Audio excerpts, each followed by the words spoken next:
أعوذ بالله من الشيطان الرجيم. بسم الله الرحمن الرحيم.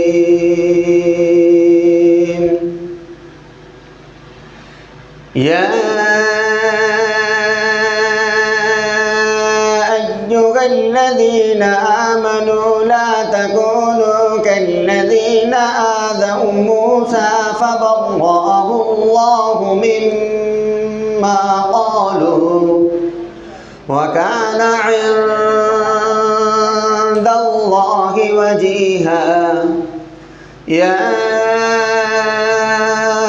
أيها الذين آمنوا اتقوا الله وقولوا قولا سديدا يصلح لكم أعمالكم ويغفر لكم ذنوبكم ومن يطع الله ورسوله فقد فاز فوزا عظيما.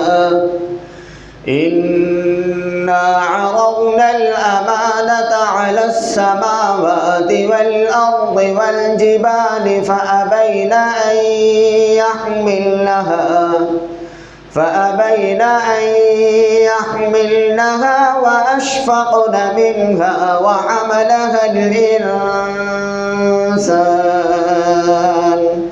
إنه كان ظلوما جهولا. ليعذب الله المنافقين والمنافقات والمشركين والمشركات ويتوب الله على المؤمنين والمؤمنات وكان الله غفورا رحيما. صدق الله العظيم.